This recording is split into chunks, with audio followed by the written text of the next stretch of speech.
Tome su asiento, por favor.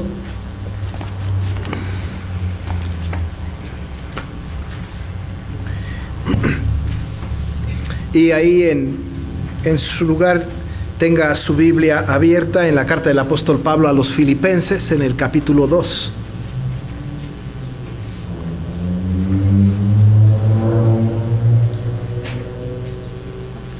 Voy a leer el mismo texto que leí la semana pasada, que es de este capítulo número 2 de Filipenses, los versículos 5 hasta el 11.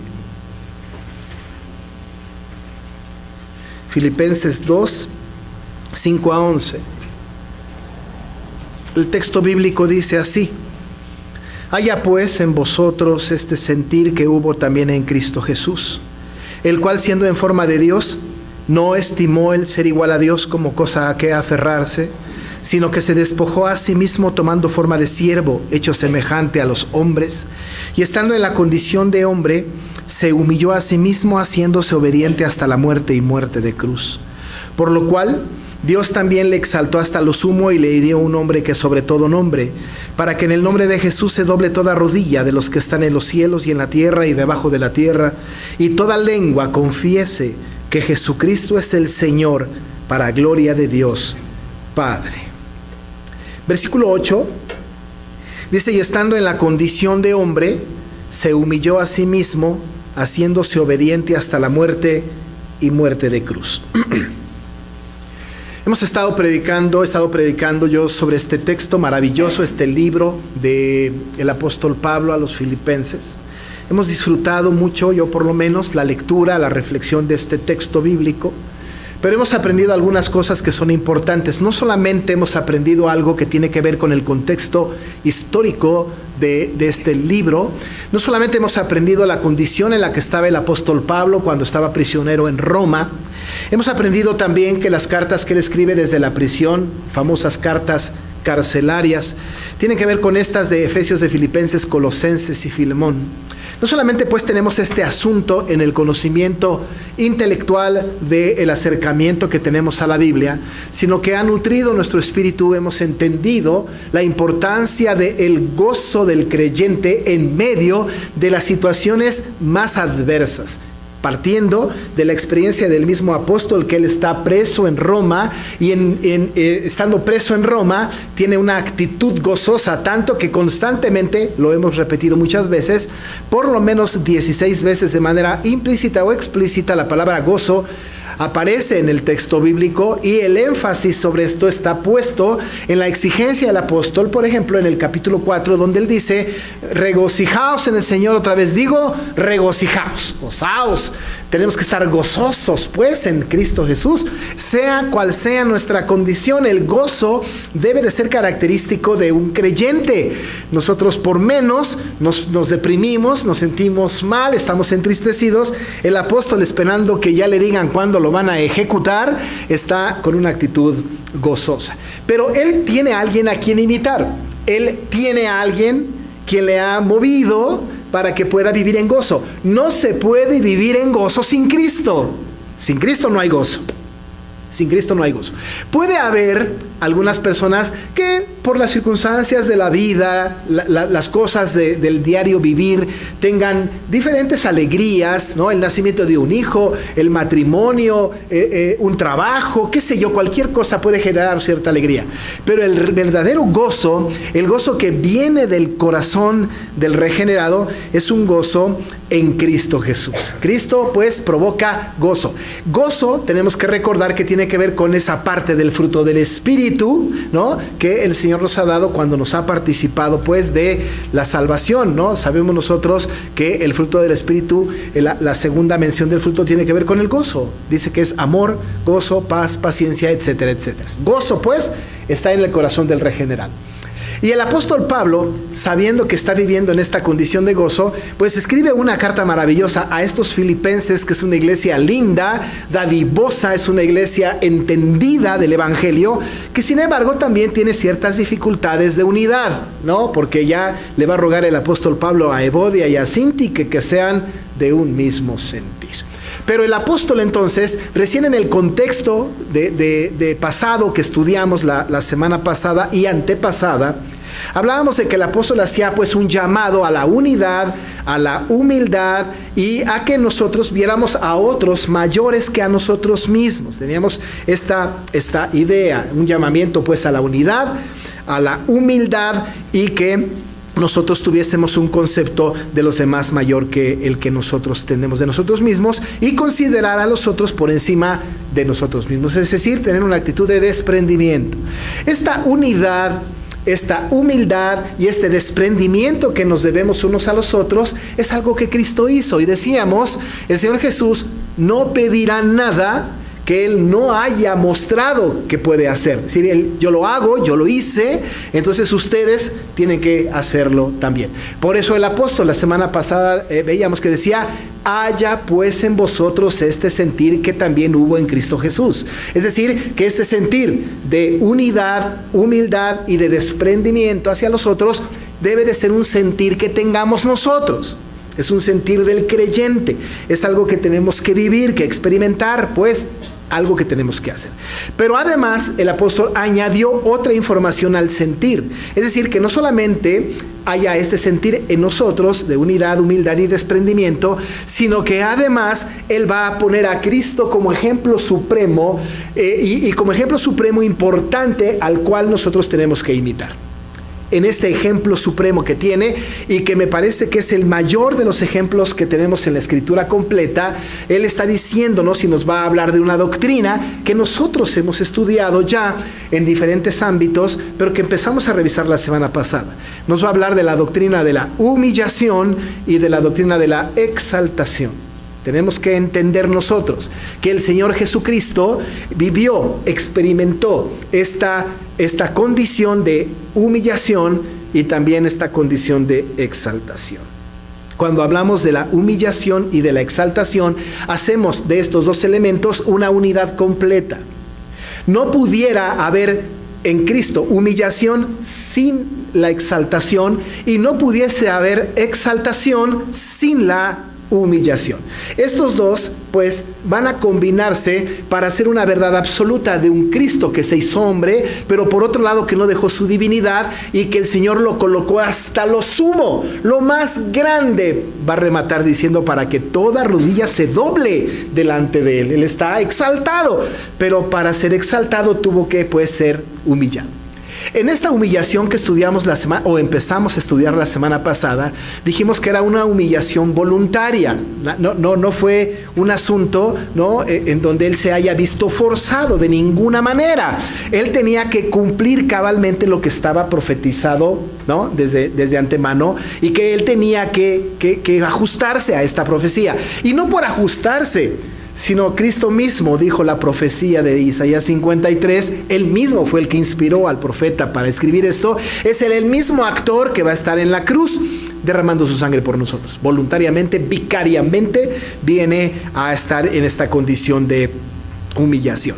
En esta semana pasada que revisábamos esto de la humillación, decía yo que habíamos pensado hacer dos sermones, uno de humillación y otro de exaltación, pero decidí al final hacer dos sermones de la humillación y dos de la exaltación.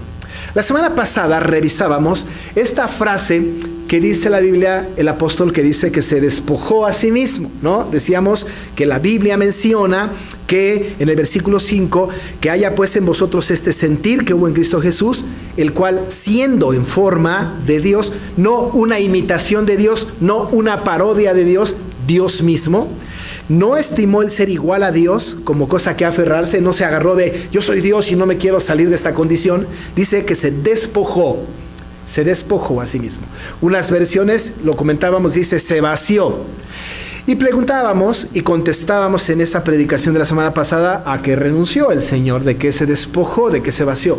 Y decíamos tres cosas y solamente las menciono. Renunció a su relación favorable que tenía con la ley. Renuncia a esto. El autor de la ley ahora se estaba sometiendo a la ley. Algo contradictorio, algo paradójico, pero así fue. Él renuncia a su relación favorable con la ley, y la ley que a los pecadores conduce a Cristo, él renuncia a esta relación con la ley y se somete a la ley.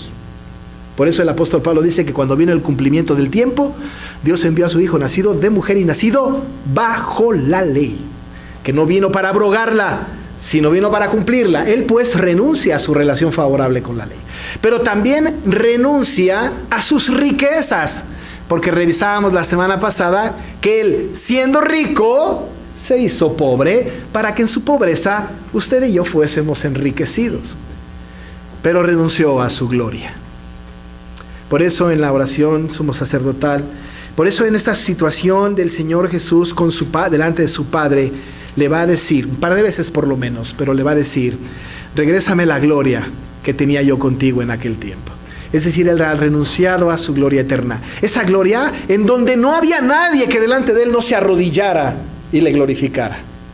Renuncia a esto. Y en lugar de recibir gente arrodillada, ángeles y querubines adorando a Jesucristo, como lo dice el libro de Apocalipsis, ahora se encuentra en un mundo en donde lo desprecian, en donde no solamente le reconocen, sino que además le insultan. Él renuncia a su gloria eterna. Eso lo vimos la semana pasada. Se despoja a sí mismo y dice la Biblia que toma forma de siervo, hecho semejante a los hombres.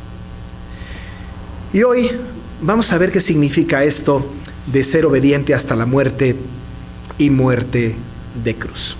Dice la Biblia que él se había hecho semejante a los hombres y estando en la condición de hombre. Hicimos un contraste la semana pasada entre forma y condición. Cuando se habla de que él siendo en forma de Dios, está hablando de que se afirma su deidad por sobre todas las cosas. Cristo es Dios.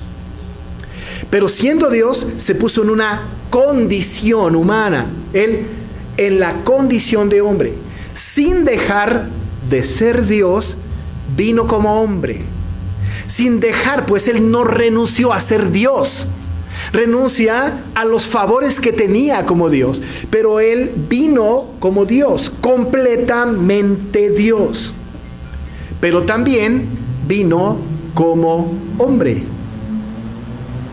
Él se hizo carne y en su carne vimos su gloria, como la del unigénito. Ese Jesucristo que vino en forma de Dios, vino también en forma de hombre. ¿Cómo se explica esto?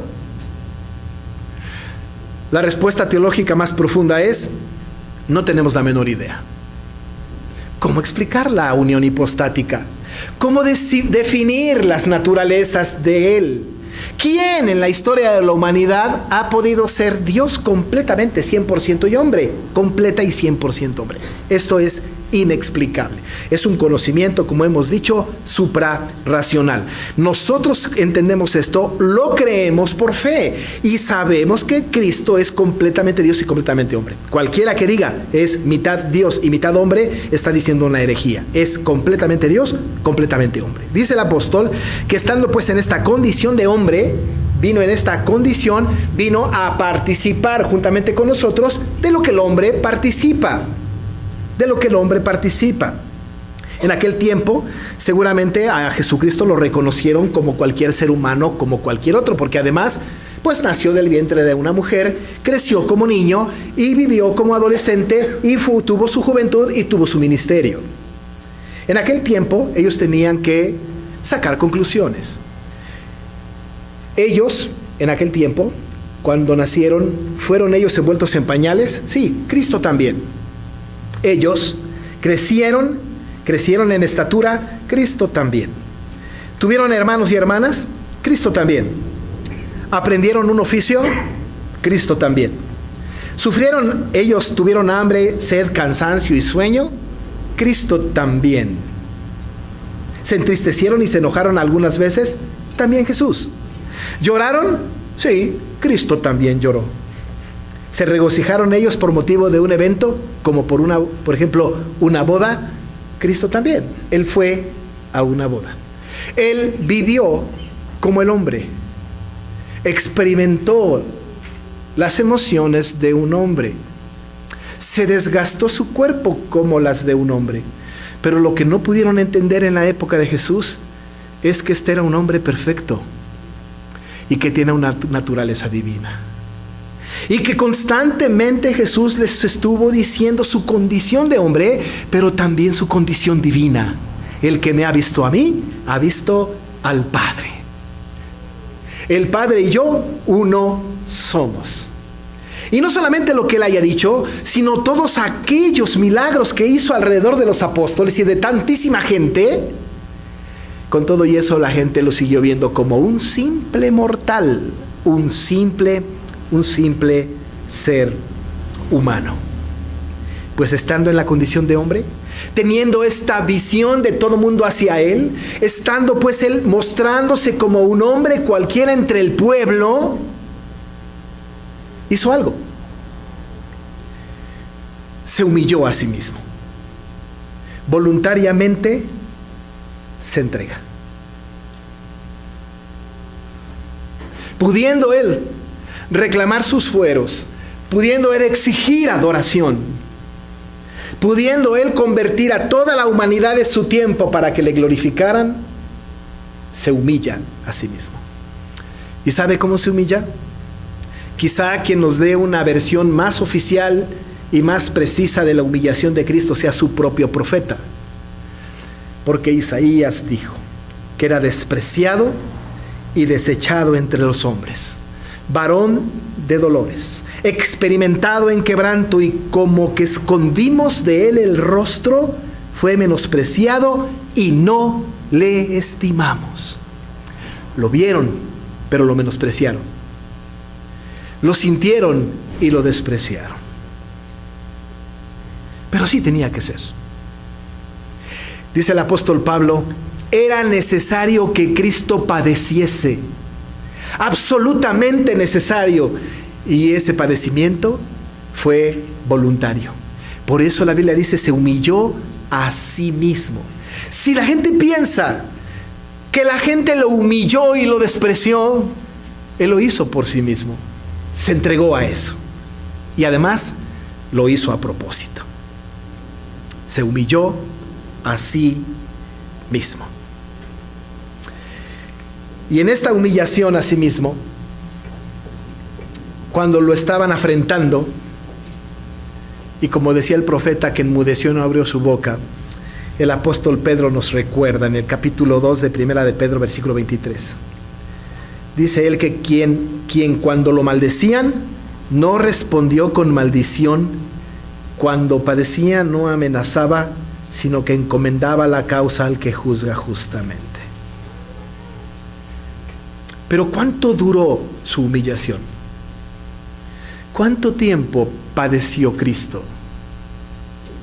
Algunos dicen, esa última semana, cuando después terminó como crucificado, y luego ya en su resurrección estaba su glorificación. Pero déjeme decirle que Cristo no solamente padeció la última semana de su vida, Cristo padeció toda su vida, porque se hizo hombre, siendo Dios. Porque tuvo que nacer en un vientre prestado, y vivir en una casa prestada, y estar dormido en un pesebre prestado, y subirse a una mula prestada, y estar crucificado en una cruz prestada, y para colmo, estar enterrado en una tumba prestada. El dueño de todo, pidiendo prestado. Toda su vida fue de humillación. Toda su vida. Por eso el texto dice que se humilló a sí mismo y establece el principio y el fin de su humillación. Dice el texto, se humilló a sí mismo, haciéndose obediente hasta la muerte. Hasta la muerte. Alguna vez aquí en la iglesia hablaba yo de esta preposición importante, hasta. Esta preposición es vital porque determina algunas cosas importantes, no solamente en nuestra gramática y en nuestro diario hablar, sino desde el punto de vista también de la interpretación de la Biblia. En algunos momentos hasta puede suceder a partir de ahí, o puede ser cuando haya terminado. Y siempre pongo el ejemplo de que si yo vendo algo, ¿no es cierto? Si yo vendo algún artículo, pongo mi puesto allá, y si vendo agua, puedo poner ahí, se vende agua hasta la 1 de la tarde. Y alguien llega antes de la 1. Yo le digo, ¿qué no sabe leer? Es hasta la 1, espere un poco.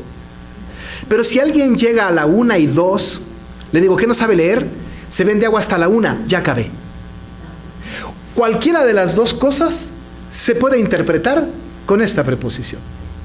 Pero la preposición es tan importante que implica un inicio y un fin determinado y largo.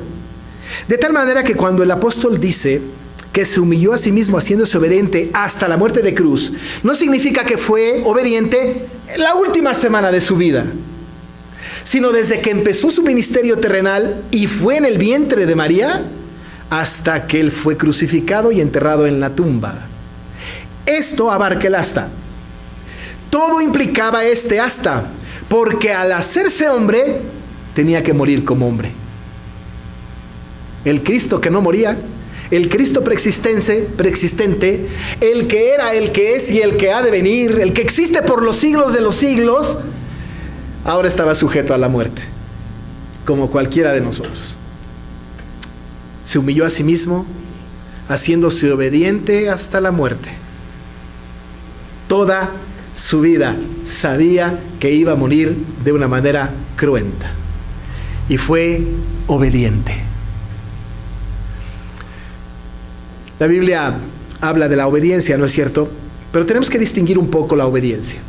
Nosotros tenemos que entender en nuestro propio lenguaje que la obediencia puede ser activa o pasiva.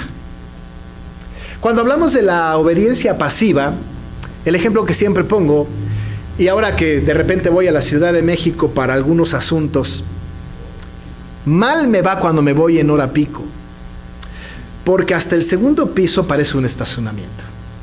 Pero va uno por el segundo piso y hay un letrero que dice que uno puede circular hasta 80 kilómetros por hora. Pero no puedo ir más que a 10 porque tengo una gran cantidad de carros enfrente. Yo digo, soy obediente. Sí, pero no te quedó de otra.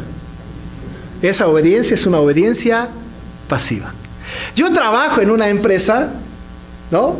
Me quitan mis impuestos. Y yo me puedo ufanar y decir, yo pago impuestos. Pues sí, porque te los quitan.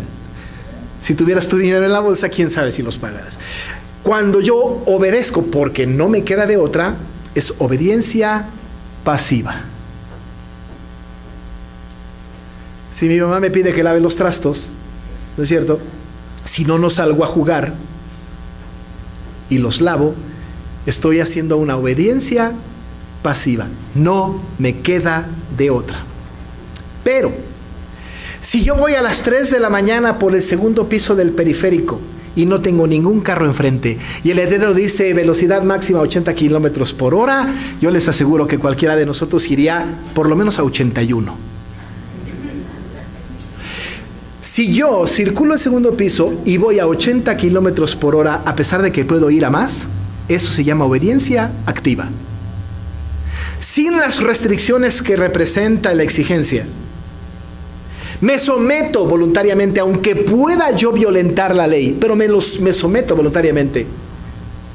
Y obedezco voluntariamente a pesar de que puedo desobedecer sin que nadie me vea. Esa obediencia es activa. Si recibo mi ingreso y voluntariamente de mi dinero pago mis impuestos, es una obediencia activa. Si lavo los trastes en casa sin que me lo pida mi mamá, solamente por el gozo del deber cumplido, esa es una obediencia activa. Si usted viene a la iglesia porque quiere adorar al Señor y no porque su mujer le obligó a venir, es una obediencia activa. La obediencia activa echa a un lado la ley y se somete voluntariamente a lo establecido por Dios, no por obligación, sino porque está convencido de que lo que va a hacer es correcto ante los ojos del Señor. Y dice la Biblia que el Señor Jesucristo fue obediente hasta la muerte y muerte de cruz. ¿Creen ustedes que Jesús no pudo zafarse de la cruz, mandar una multitud de ángeles para que lo descolgaran y le quitaran ese dolor espantoso que experimentó? Claro que lo podía hacer. Claro que lo podía hacer. Él no pudo evitar que le pusieran corona de espinas y que le azotaran. Sí lo pudo evitar. Era Dios. Era Dios. Él pudo evitar que Judas lo entregara. Sí lo pudo evitar. Él pudo evitar que Pedro le negara. Sí lo pudo evitar. No lo hizo. porque fue obediente hasta la muerte. Esa obediencia hizo que Cristo cumpliese completamente con lo establecido en el programa de redención de Dios. Cuando estuvo en Getsemaní, le dijo al Señor: Señor, que pase de mí esta copa, pero no se haga lo que yo quiero, sino lo que tú quieras. Se sometió voluntariamente, se humilló a sí mismo y fue con una obediencia activa, se hizo obediente hasta la muerte. Hasta la muerte. Pero, amado hermano, no cualquier muerte. No es cuando me sorprenda la muerte. Ahora usted y yo pudiésemos decir: yo voy a ser obediente hasta que me muera. No sé cuándo va a pasar eso. Pero Cristo no. Porque Cristo sabía exactamente cuándo, cómo, dónde y en las manos de quién iba a morir. Y lo pudo evitar. Pero fue obediente hasta la muerte. Y muerte, dice Pablo, muerte de cruz. Muerte de cruz. No cualquier muerte. Jesucristo no murió dormido en su cama, como a nosotros nos anhelaríamos morir. El Señor Jesucristo no murió de una enfermedad. El Señor Jesucristo no murió de un accidente. La muerte de Cristo tampoco le sorprendió, sino que Él murió una muerte, y muerte, dice el apóstol, de cruz. En el idioma original es más enfático. Dice: murió de muerte. Sí, de muerte de cruz. Por si ustedes no lo creían, muerte de cruz. Y hace esta afirmación porque el mundo de su entorno, el mundo de su conocimiento, en ese momento, todo mundo entendía lo que significaba la muerte de cruz. Nosotros no entendemos qué significaba la muerte de cruz porque hoy nadie muere de muerte de cruz. Porque hoy no hay una sentencia semejante. Hay escenificaciones burdas y groseras de la muerte de cruz. Pero no hay muerte de cruz. La muerte de cruz era tremenda. En el tiempo del apóstol Pablo, en el tiempo de Jesucristo, la muerte de cruz era una muerte terrible. Y por lo menos hay 3 características de la muerte. En aquel tiempo se decía, en primer lugar, que la muerte de cruz era semejante a más de 1000 muertes. Así de grave era la muerte de cruz. El gran teólogo Spurgeon, que no todo lo que dice compartimos, pero hay algo que él cita, y voy a leer exactamente lo que él dice, que me gustó mucho respecto de la muerte de cruz. Dice: fue una muerte violenta. Jesús no se quedó dormido poco a poco, como suelen quedarse los hombres buenos, cuyo fin es la paz. No, murió en manos asesinas. Judíos y gentiles juntos, con manos crueles lo tomaron, lo crucificaron y lo mataron. También fue una dolorosa muerte de agonía prolongada. Las partes del cuerpo, en las cuales los nervios son más numerosos, fueron perforadas con duros clavos de hierro. Todo el peso de su cuerpo fue cargado a la parte más blanda de este. Sin duda los clavos desgarraron cruelmente sus manos mientras estaba colgado en el madero.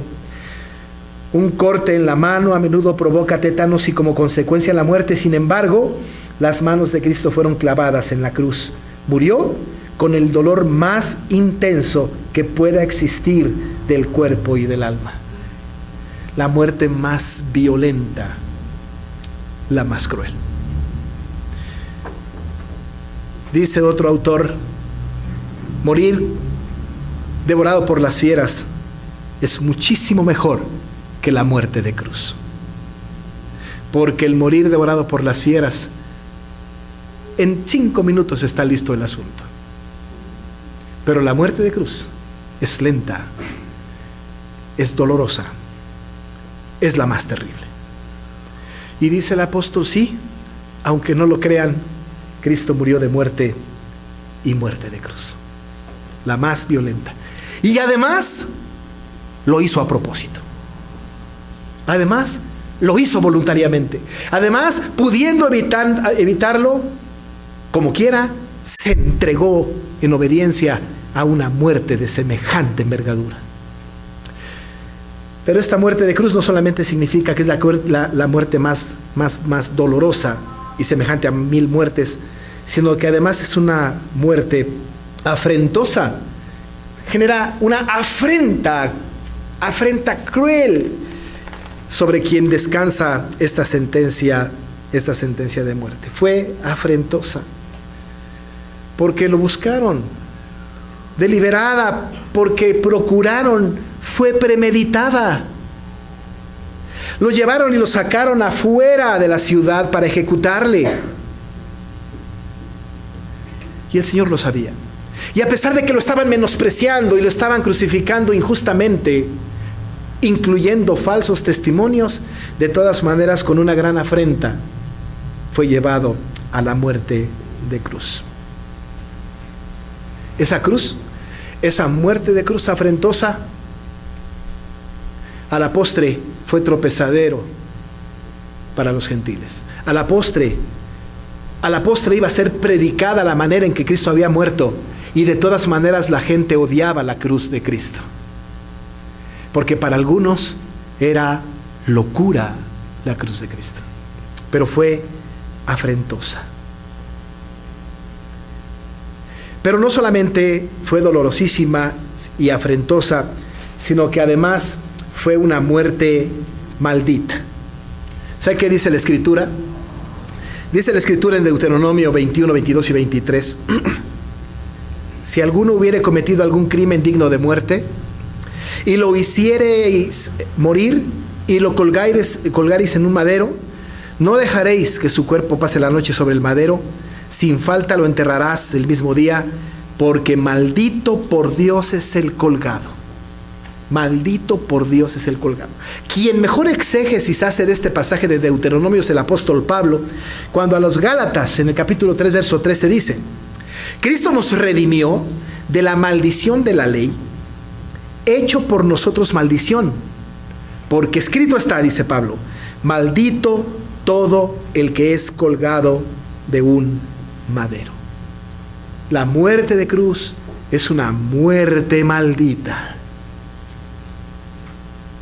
Y Cristo fue muerto en la cruz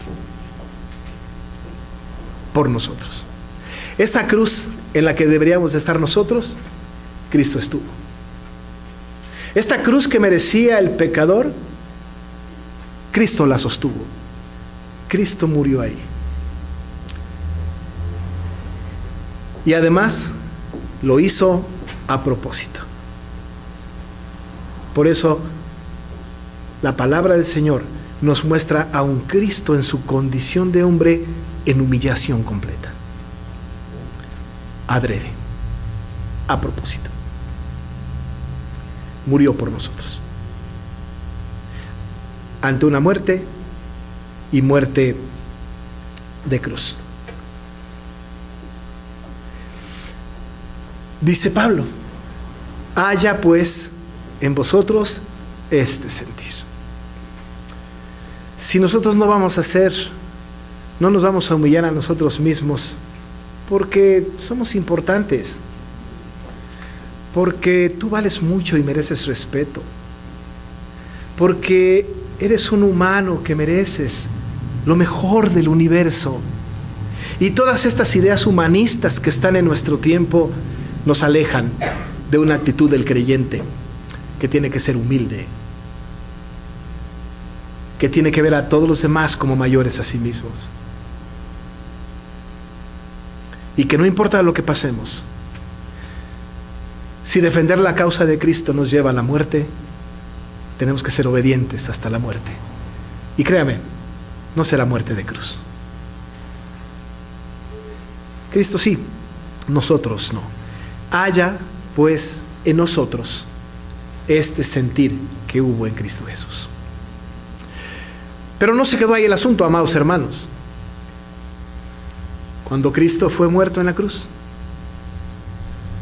fue enterrado en la tumba, al tercer día resucitó de entre los muertos.